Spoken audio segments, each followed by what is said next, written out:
Hi dear friends, ഞാൻ Akbar. Welcome to രുചി lab.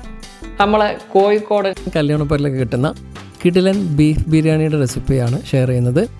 ഇതിൽ പറയുന്ന ടിപ്സുകളൊക്കെ അതുപോലെ ഫോളോ ചെയ്ത് കഴിഞ്ഞാൽ കല്യാണപ്പുരയിൽ നിന്ന് കിട്ടുന്ന അതുപോലെ തന്നെ ചോറൊക്കെ നല്ല പാകത്തിന് വെന്ത് ബീഫൊക്കെ ഇതുപോലെ നല്ല സോഫ്റ്റായിട്ട് കിട്ടും. ഈ വീഡിയോ കണ്ട് ബിരിയാണി ഉണ്ടാക്കാൻ അറിയാത്തവർക്ക് പോലും വളരെ എളുപ്പത്തിൽ തയ്യാറാക്കാൻ പറ്റും. വീഡിയോയിൽ കിടക്കുന്നതിന് മുമ്പായിട്ട് ഇതുപോലുള്ള ടേസ്റ്റി റെസിപ്പികൾക്ക് വേണ്ടിയിട്ട് രുചി ലാബ് ചാനൽ സബ്സ്ക്രൈബ് ചെയ്യുക.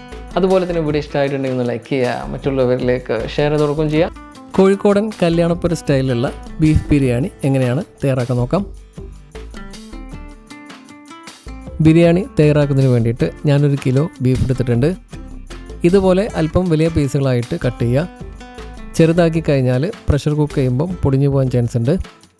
ബീഫിൽ അത്യാവശ്യം എല്ലും നെയ്യൊക്കെ വേണം, എന്നാൽ മാത്രമേ ബിരിയാണിക്ക് നല്ല ടേസ്റ്റ് ഉണ്ടാവുള്ളൂ. അത് പ്രത്യേകം ശ്രദ്ധിക്കുക. നന്നായിട്ടൊന്ന് വാഷ് ചെയ്തെടുത്തിട്ട് വെള്ളമൊക്കെ പോയി ഡ്രൈ ആവുന്നതിന് വേണ്ടിയിട്ട് ഇതുപോലൊരു സ്ട്രെയിനറിലിട്ട് വെക്കുക. ഇതിലേക്ക് വേണ്ട അരപ്പ് തയ്യാറാക്കാൻ മിക്സിയുടെ ചെറിയ ജാറിലേക്ക് 1.5 ഇഞ്ച് നീളത്തിലുള്ള ഒരു വലിയ കഷ്ണം ഇഞ്ചി, 8 അല്ലി വെളുത്തുള്ളി, ഇത് വലിയ അല്ലിയാണ്, ചെറുതാണ് എടുക്കുന്നതെങ്കിൽ ഒരു 15 എണ്ണം വേണ്ടിവരും. ഇതിലേക്കിനി 13 പച്ചമുളക് ചേർത്തരയ്ക്കുക. ജസ്റ്റ് ഒന്ന് അരച്ചെടുത്താൽ മതി, ഒരുപാട് അരിഞ്ഞു പോരുത്. ബിരിയാണിക്ക് പച്ചമുളകിൻ്റെ എരിവാണ് മെയിനായിട്ടുണ്ടാവുക. ഇതല്പം എരിവുള്ള മുളകാണ്. പല സ്ഥലത്തും കിട്ടുന്ന പച്ചമുളകിൻ്റെ എരിവിൽ ഏറ്റക്കുറച്ചിലുണ്ടാവും. അതുകൊണ്ട് 13 എണ്ണം ചേർത്ത് അരച്ചിട്ട് പിന്നീട് ദം ചെയ്യുന്ന സമയത്ത് ചെക്ക് ചെയ്തിട്ട് വേണമെങ്കിൽ ചേർക്കാവുന്നതാണ്. ബീഫ് പ്രഷർ കുക്ക് ചെയ്യുന്നതിന് മുമ്പായിട്ട് ഒന്ന് മാരിനേറ്റ് ചെയ്തെടുക്കണം. നിങ്ങൾ പ്രഷർ കുക്കർ എടുത്ത് വെച്ച് അതിൽ തന്നെ ചെയ്താൽ മതി. ബീഫിലേക്ക് 2 ടീസ്പൂൺ ഉപ്പ്, മല്ലിപ്പൊടി 2 ടീസ്പൂൺ, 1/2 ടീസ്പൂൺ മഞ്ഞൾപ്പൊടി, കുരുമുളക് പൊടി 1/2 ടീസ്പൂൺ, 1.5 ടീസ്പൂൺ ഗരം മസാല, കൂടെ നമ്മൾ മുമ്പ് അരച്ചു വെച്ചതിൽ നിന്ന് 2 ടേബിൾ സ്പൂൺ മാത്രം ചേർത്ത് കൊടുക്കാം. ഇതുപോലെ കുറച്ച് ബാക്കി ഉണ്ടാവും, അത് പിന്നീട് ചേർക്കാം. ഇതിലേക്കിനി തൈര് ചേർത്ത് കൊടുക്കണം. മലബാർ ബിരിയാണിയിലേക്കൊക്കെ എടുക്കുന്ന തൈരിന് അത്യാവശ്യം നല്ല പുളി ഉണ്ടാവണം, എന്നാലേ കറക്റ്റ് ടേസ്റ്റ് കിട്ടുള്ളൂ. ഞാൻ 1/2 കപ്പ് തൈര് ചേർക്കുന്നുണ്ട്. നിങ്ങളെടുക്കുന്ന തൈരിന് അത്ര പുളി ഇല്ലാന്നുണ്ടെങ്കിൽ 1-2 ടേബിൾ സ്പൂൺ കൂടുതൽ ചേർക്കാം, അതിലും കൂടുതൽ ചേർക്കരുത്. 1 ടേബിൾ സ്പൂൺ നാരങ്ങ നീരും കൂടി ചേർത്ത് ഏകദേശം 1 മിനിറ്റ് സമയം കൈവച്ച് നന്നായിട്ട് മിക്സ് ചെയ്യാം. 1 ടേബിൾ സ്പൂൺ എന്ന് പറയുമ്പം ഒരു മീഡിയം സൈസ് ചെറുനാരങ്ങ വേണ്ടി വരും. എല്ലാ പീസസിലും മസാല പിടിക്കുന്ന രീതിയിൽ നന്നായിട്ട് മിക്സ് ചെയ്യുക. ഇനി ഇത് നന്നായിട്ട് അടച്ച് 1 മണിക്കൂർ സമയം ഫ്രിഡ്ജിൽ വെക്കണം. ഫ്രീസറിലല്ല, താഴെ തട്ടിൽ വെക്കുക. 2-3 മണിക്കൂർ വെക്കാൻ പറ്റിയാൽ നല്ലത്. സമയമില്ലെങ്കിൽ ഏറ്റവും ചുരുങ്ങിയത് ഒരു അരമണിക്കൂറെങ്കിലും വെക്കുക. ബിരിയാണിയിലേക്ക് 4 കപ്പ് അഥവാ 800 ഗ്രാം അരിയാണ് എടുത്തിട്ടുള്ളത്. ഇത് ജീരകശാല അഥവാ കൈമ റൈസാണ്. എപ്പോഴും നല്ല ബ്രാൻഡിൻ്റെ അരി എടുക്കുമ്പോഴാണ് ബിരിയാണിക്ക് നല്ല ടേസ്റ്റ് ഉണ്ടാവുക. ഇത് ഞാൻ സ്ഥിരമായിട്ട് യൂസ് ചെയ്യുന്ന കല്യാണപ്പുരയിൽ നിന്നൊക്കെ കിട്ടുന്ന അതേ ടേസ്റ്റിൽ കിട്ടുന്ന നല്ല കൈമ റൈസാണ്. ഇതിൻ്റെ ഡീറ്റെയിൽസ് താഴെ സ്ക്രീനിലും ഡിസ്ക്രിപ്ഷനിലും കൊടുത്തിട്ടുണ്ട്. ഒരു കാര്യം പ്രത്യേകം ശ്രദ്ധിക്കുക, അരി വെള്ളത്തിൽ കുതിർത്തിയിടരുത്. അരി വേവിക്കുന്നതിന് 5 മിനിറ്റ് മുമ്പ് മാത്രം നന്നായിട്ട് വാഷ് ചെയ്ത് വെള്ളം ഡ്രെയിൻ ചെയ്ത് ചേർക്കാം. ഇതിപ്പം 1-2 മണിക്കൂർ മാരിനേറ്റ് ചെയ്തിട്ടുണ്ട്. ഇനി നമുക്ക് പ്രഷർ കുക്ക് ചെയ്തെടുക്കാം. ഇതിലേക്ക് വെള്ളമൊന്നും ഒഴിച്ചു കൊടുക്കരുത്. സ്റ്റൗ ഹൈ ഫ്ലെയിമിൽ വെച്ചിട്ട് ഒരു വിസിൽ വരുന്നവരെ വേവിക്കുക. ഇതിപ്പോൾ ഒരു വിസിൽ വന്നിട്ടുണ്ട്. ഇനി തീ ഏറ്റവും കുറച്ച് വെച്ചിട്ട് 3-4 വിസിൽ വരുന്നവരെ വേവിക്കുക.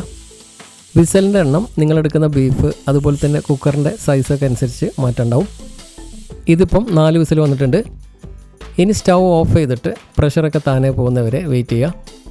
വിസിൽ ഓപ്പൺ ചെയ്തിട്ട് എയർ ഒഴിവാക്കരുത്. പ്രഷറൊക്കെ പോയി കഴിഞ്ഞാൽ ബീഫ് വെന്തിട്ടുണ്ടോ എന്നുള്ളത് ചെക്ക് ചെയ്യുക. ശരിക്കും വെന്തിട്ടില്ലെങ്കിൽ മീഡിയം ഫ്ലെയിമിൽ വെച്ചിട്ട് 1-2 വിസിൽ കൂടി അടിക്കുക. ബിരിയാണിയിലേക്ക് വേണ്ട അരി വേവിക്കാൻ വേണ്ടിയിട്ട് നന്നായിട്ട് അടച്ചു വെക്കാൻ പറ്റുന്ന വലിയൊരു പാൻ ചൂടാക്കി അതിലേക്ക് 1/2 കപ്പ് അളവിൽ സൺഫ്ലവർ ഓയിലും കൂടെ 1/4 കപ്പ് നെയ്യും കൂടി ചേർക്കാം. മിൽമ നെയ്യാണ് ഞാൻ എടുത്തിട്ടുള്ളത്. സ്റ്റൗ മീഡിയം ഫ്ലെയിമിൽ വെച്ചിട്ട് എണ്ണ നന്നായിട്ട് ചൂടായതിന് ശേഷം മാത്രം അതിലേക്ക് നല്ല ഫൈനായിട്ട് സ്ലൈസ് ചെയ്ത സവോള ചേർക്കാം. ഞാനൊരു വലിയ സൈസ് സവാള എടുത്തിട്ടുണ്ട്. ചെറുതാണെങ്കിൽ 2 എണ്ണം എടുക്കാം. സ്റ്റൗ മീഡിയം ഫ്ലെയിമിൽ തന്നെ വെച്ച് ഫ്രൈ ചെയ്തെടുക്കുക. തീ കുറച്ച് വെച്ച് കഴിഞ്ഞാൽ സവോള ക്രിസ്പിയായി കിട്ടില്ല. ഇതുപോലെ കളർ മാറി ഗോൾഡൻ ബ്രൗൺ ആയി തുടങ്ങുമ്പോൾ തന്നെ കോരിയെടുക്കുക. എല്ലാം ഒരുപോലെ കളർ മാറാൻ വേണ്ടി വെയിറ്റ് ചെയ്യരുത്, പെട്ടെന്ന് കരിഞ്ഞു പോകാൻ ചാൻസ് ഉണ്ട്. കുറച്ച് സമയം പുറത്ത് വെച്ച് കഴിഞ്ഞാൽ കളർ മാറും. സവോള കരിഞ്ഞു പോകാതിരിക്കാൻ പ്രത്യേകം ശ്രദ്ധിക്കുക, ബിരിയാണിയുടെ ടേസ്റ്റ് മാറും. ഒരു പ്ലേറ്റിലിട്ട് ഇതുപോലൊന്ന് പരത്തിയിട്ട് കൊടുക്കണം. ഇനി ഇതേ എണ്ണയിലേക്ക് 2 ടേബിൾ സ്പൂൺ അളവിൽ അണ്ടിപ്പരിപ്പ് ചേർത്ത് കൊടുക്കാം. മീഡിയം തീയിൽ വെച്ചിട്ട് തുടർച്ചയായിട്ട് ഇളക്കി ഈ ഒരു കളറാകുമ്പോൾ തന്നെ കോരിയെടുക്കണം. ഇതിലേക്കിനി 2 ടേബിൾ സ്പൂൺ കിസ്മിസും കൂടി ചേർത്ത് കൊടുക്കാം. ഇത് രണ്ടും ഓപ്ഷനിലാണ്, ചേർക്കണം നിർബന്ധമില്ല. കിസ്മിസ് പെട്ടെന്ന് തന്നെ കളർ മാറും, കൂടുതൽ സമയം എണ്ണയിൽ കിടന്നാൽ കരിഞ്ഞു പോവും. ഗോൾഡൻ കളറായി വരുമ്പോൾ തന്നെ കോരിയെടുക്കാം. ഇനി സ്റ്റൗ ഓഫ് ചെയ്തിട്ട് ദം ചെയ്യുന്ന സമയത്ത് ചേർക്കാൻ വേണ്ടിയിട്ട് ഇതിൽ നിന്ന് 5 ടേബിൾ സ്പൂൺ അളവിൽ ഓയിൽ എടുത്ത് മാറ്റി വെക്കണം. ഈ സമയത്ത് ഇതിലേക്ക് വേണ്ട അരി കഴുകിയെടുക്കണം. വെള്ളം തെളിയുന്ന വരെ 4-5 പ്രാവശ്യം നന്നായിട്ട് കഴുകിയെടുത്തിട്ട് വെള്ളം വാർത്ത് വെക്കാം. അരി മുമ്പേ കഴുകി വെച്ച് കഴിഞ്ഞാൽ ബിരിയാണി ശരിയായി കിട്ടില്ല. അതുപോലെ തന്നെ ഇതേ സമയം അരി വേവിക്കാനുള്ള 6 കപ്പ് വെള്ളം മറ്റൊരു അടുപ്പിൽ ചൂടാക്കാൻ വെക്കുക. ഇനി സ്റ്റൗ ലോ ഫ്ലെയിമിൽ വെച്ചിട്ട് എണ്ണ ഒന്ന് ചൂടായി കഴിഞ്ഞാൽ ഇതിലേക്ക് 1.5 ഇഞ്ച് നീളത്തിലുള്ള 3 കറുവപ്പട്ട, 6 ഏലക്ക ചെറുതായിട്ടൊന്ന് ചതച്ചത്, കൂടെ തന്നെ 5 ഗ്രാമ്പൂ കൂടി ചേർത്ത് ചെറിയ തീയിൽ 1 മിനിറ്റ് സമയം മാത്രം ഇളക്കി റോസ്റ്റ് ചെയ്യാം. ഇതിലേക്കിനി വെള്ളം വാർത്ത് വെച്ചിട്ടുള്ള അരി ചേർക്കാം. സ്റ്റൗ മീഡിയം ടു ഹൈ ഫ്ലെയിമിൽ വെച്ചിട്ട് 4-5 മിനിറ്റ് സമയം തുടർച്ചയായിട്ട് ഇളക്കി അരി നന്നായി റോസ്റ്റ് ചെയ്യണം. തീ കുറച്ച് വെച്ച് കഴിഞ്ഞാൽ അരി പൊടിഞ്ഞു പോകാൻ ചാൻസ് ഉണ്ട്. 1 കപ്പ് അരിക്ക് 1.5 കപ്പ് വെള്ളം എന്നതാണ് കണക്ക്. 4 കപ്പ് അരിക്ക് 6 കപ്പ് വെള്ളമാണ് തിളപ്പിക്കാൻ വെക്കേണ്ടത്. ഒരു കാര്യം പ്രത്യേകം ശ്രദ്ധിക്കുക, വെള്ളം അടച്ചു വെച്ച് വേവിക്കുക. അതുപോലെ തന്നെ ജസ്റ്റ് ഒന്ന് തിളച്ച പാടെ തന്നെ ഓഫ് ചെയ്യണം. കൂടുതൽ തിളച്ച് കഴിഞ്ഞാൽ വെള്ളം വറ്റി അളവ് മാറും. വെള്ളത്തിൻ്റെ അളവ് കുറഞ്ഞാൽ അരി ശരിക്ക് വേവില്ല. ഇളക്കി കൊടുത്ത് റോസ്റ്റ് ചെയ്യുക, അല്ലെങ്കിൽ അടിയിൽ പിടിച്ച് പോകാൻ ചാൻസ് ഉണ്ട്. ഇതിപ്പം 5 മിനിറ്റ് റോസ്റ്റ് ചെയ്തിട്ടുണ്ട്. ഇനി ഇതിലേക്ക് നമ്മൾ തിളപ്പിച്ച് വെച്ച 6 കപ്പ് വെള്ളം ഒഴിച്ചു കൊടുക്കാം. ചൂടുവെള്ളം മാത്രം ഒഴിച്ചു കൊടുക്കുക. വെള്ളം ചൂടാക്കാതെ ഒഴിച്ചു കൊടുക്കരുത്, അരി പെർഫെക്റ്റായി വെന്ത് കിട്ടില്ല. സ്റ്റൗ മീഡിയം ഫ്ലെയിമിൽ വെച്ചിട്ട് നന്നായിട്ട് മിക്സ് ചെയ്തിട്ട് ഇതിലേക്ക് വേണ്ട ഉപ്പ് ചേർത്ത് കൊടുക്കണം. ഞാൻ 2.25 ടീസ്പൂൺ ഉപ്പ് ചേർത്തിട്ടുണ്ട്. ഇത് ചെറിയ സ്പൂണാണ്, ടീസ്പൂണാണ്, ടേബിൾ സ്പൂണല്ല. ചോറിൽ ഉപ്പും അതുപോലെ തന്നെ ചോറിൻ്റെ വേവൊക്കെ കറക്റ്റാണെങ്കിൽ മാത്രമേ ബിരിയാണി പെർഫെക്റ്റായി കിട്ടുള്ളൂ. ഉപ്പൊന്ന് ചെക്ക് ചെയ്ത് നോക്കണം. കുറവുണ്ടെങ്കിൽ മാത്രം ഒരു 1/4 ടീസ്പൂൺ അളവിൽ ചേർക്കാവുന്നതാണ്. ഉപ്പ് കൂടി പോരുത്. മീഡിയം തീയിൽ വെച്ച് ചെറുതായിട്ടൊന്ന് തിളച്ച് കഴിഞ്ഞാൽ വീണ്ടും നന്നായിട്ട് മിക്സ് ചെയ്തിട്ട് തീ ഏറ്റവും കുറച്ച് വെച്ച് ലോ ഫ്ലെയിമിൽ വെച്ചിട്ട് കറക്റ്റ് 5 മിനിറ്റ് സമയം മാത്രം അടച്ച് വേവിക്കണം. ഇതിപ്പം 5 മിനിറ്റ് ആയിട്ടുണ്ട്. ഇനി തുറന്ന് മുകൾ ഭാഗത്തുള്ള ചോറൊക്കെ അടിഭാഗത്ത് വരുന്ന രീതിയിൽ നന്നായിട്ടൊന്ന് മിക്സ് ചെയ്ത് കൊടുക്കണം.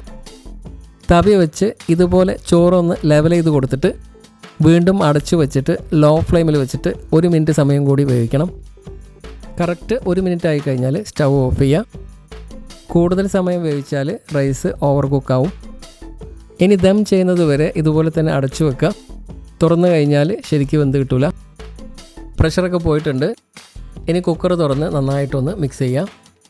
ഇത് ബീഫിൽ നിന്ന് തന്നെ ഇറങ്ങിയ വെള്ളമാണ്, നമ്മൾ വെള്ളമൊന്നും ചേർത്തിട്ടില്ല. ഈ വെള്ളം കുറച്ചൊന്ന് വറ്റിച്ചെടുക്കണം. വെള്ളം അഥവാ ബീഫ് സ്റ്റോക്ക് എടുത്ത് മാറ്റരുത്. മീഡിയം ഫ്ലെയിമിൽ വെച്ചിട്ട് വറ്റിച്ചെടുക്കുമ്പോഴാണ് ബിരിയാണിക്ക് നല്ല ടേസ്റ്റ് കിട്ടുക. കുക്കർ മറ്റൊരു ബർണറിലേക്ക് മാറ്റിയിട്ട് ബീഫിലെ വെള്ളം വറ്റി വരുന്ന സമയം കൊണ്ട് നമുക്കിതിലേക്ക് വേണ്ട മസാല റെഡിയാക്കാം. അതിനുവേണ്ടി അടച്ചു വെക്കാൻ പറ്റുന്ന 4 കപ്പ് ബിരിയാണി ദം ചെയ്യാൻ പാകത്തിലുള്ള വലിയൊരു പാൻ ചൂടാക്കാൻ വെക്കുക. ഇതുപോലൊരു നോൺ സ്റ്റിക്ക് പാനാണ് ഏറ്റവും നല്ലത്. ഇതിലേക്ക് നമ്മൾ മുമ്പ് മാറ്റി വെച്ച സവോള ഫ്രൈ ചെയ്ത ഓയിൽ 5 ടേബിൾ സ്പൂൺ ഒഴിച്ചു കൊടുക്കുക. മീഡിയം ഫ്ലെയിമിൽ വെച്ചിട്ട് എണ്ണ ചൂടായിട്ട് വരുമ്പോൾ അതിലേക്ക് 4 മീഡിയം സൈസ് സവോള നല്ല ഫൈനായിട്ട് സ്ലൈസ് ചെയ്തത് ചേർത്ത് കൊടുക്കാം. ഇത് 400 ഗ്രാം ഉണ്ട്. ഇനി ഈ മസാലയിലേക്ക് വേണ്ടി മാത്രമുള്ള വളരെ കുറഞ്ഞ അളവിൽ ഉപ്പ് ചേർക്കണം.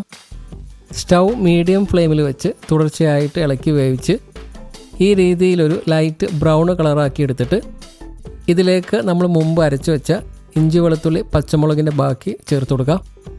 ഇതിൻ്റെ റോ ഫ്ലേവർ മാറുന്നവരെ 1 മിനിറ്റ് സമയം വേവിച്ചിട്ട് ഇതിലേക്ക് 3 മീഡിയം സൈസ് തക്കാളി സ്ലൈസ് ചെയ്തത് ചേർത്തിളക്കുക.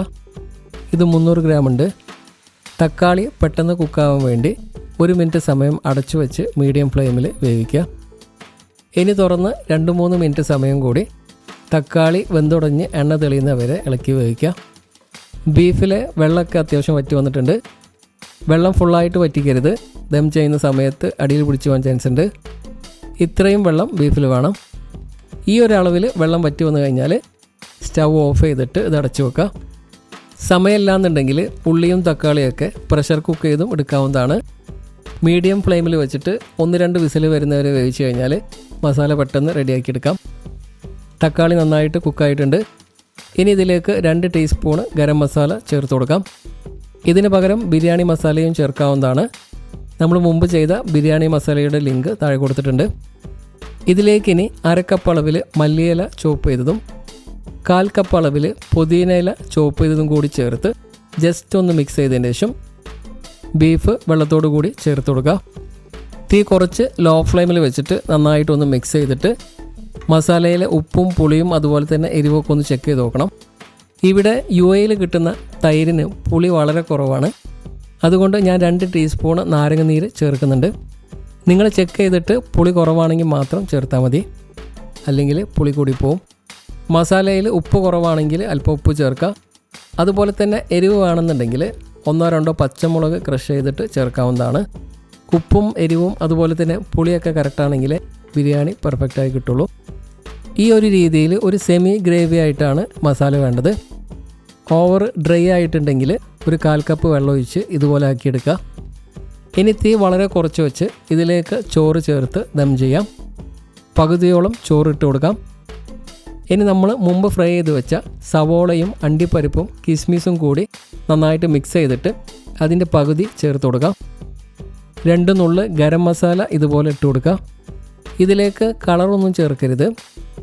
അവസാനം മസാല കലർന്ന ചോറായിട്ട് മിക്സ് ചെയ്യുമ്പം അത്യാവശ്യം കളറുണ്ടാവും. ബാക്കിയുള്ള ചോറ് ഫുള്ളായിട്ട് ഇട്ട് കൊടുത്തിട്ട് തവി വെച്ച് ഇതുപോലെ ഒന്ന് ലെവൽ ചെയ്ത് കൊടുക്കണം. താഴേക്ക് പ്രസ് ചെയ്യരുത്. ഫ്രൈ ചെയ്തത് ഫുള്ളായിട്ട് ഇട്ട് കൊടുക്കുക.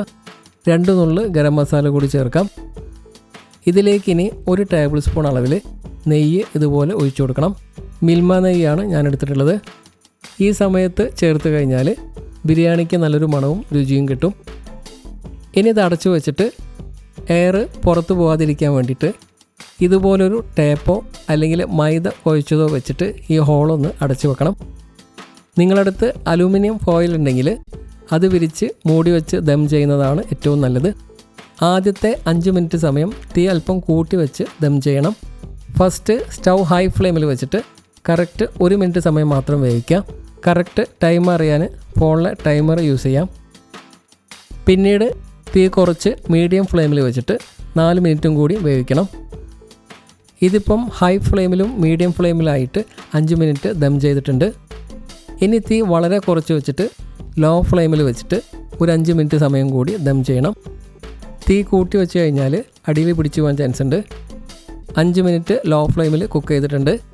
ഇനി സ്റ്റൗ ഓഫ് ചെയ്തിട്ട് 3/4 മണിക്കൂർ മുതൽ 1 മണിക്കൂർ സമയം വരെ അങ്ങനെ ദം ചെയ്ത് വെക്കുക. മൂടി തുറക്കരുത്.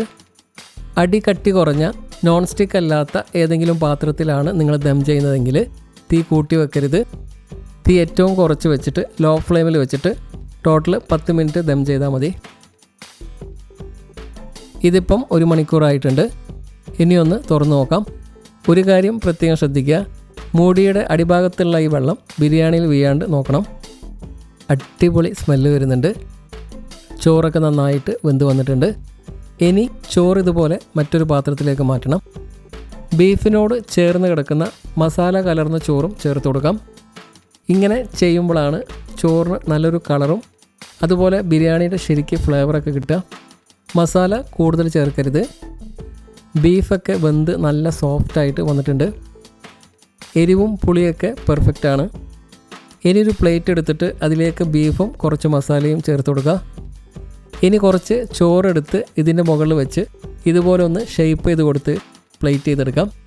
ബിരിയാണിയൊക്കെ എപ്പോഴും നല്ല ചൂടോട് കൂടി തന്നെ സെർവ് ചെയ്യുക. 3-4 മണിക്കൂർ വെച്ചിട്ട് മൈക്രോവേവിൽ ചൂടാക്കി കഴിച്ചാൽ ഒന്നും കൂടി ടേസ്റ്റ് കൂടുതലുണ്ടാവും. കോഴിക്കോടൻ കല്യാണപ്പോരിലൊക്കെ കിട്ടുന്ന ലഗോൺ ചിക്കൻ ബിരിയാണിയുടെ വീഡിയോ നിങ്ങൾക്ക് ആവശ്യമുണ്ടെങ്കിൽ കമൻറ്റിൽ യെസ് എന്ന് ടൈപ്പ് ചെയ്യാം. അതുപോലെ തന്നെ വീഡിയോ ഇഷ്ടപ്പെടുകയാണെങ്കിൽ കമൻറ്റിൽ അറ്റ്ലീസ്റ്റ് ഒരു ഇമോജി ആയിട്ടെങ്കിൽ അത് അറിയിക്കുക. അപ്പോൾ നിങ്ങൾ ട്രൈ ചെയ്തിട്ട് ഫീഡ്ബാക്ക് അറിയിക്കാൻ മറക്കരുത്. മറ്റൊരു വീഡിയോ ആയിട്ട് കാണാം. Thank you so much for watching.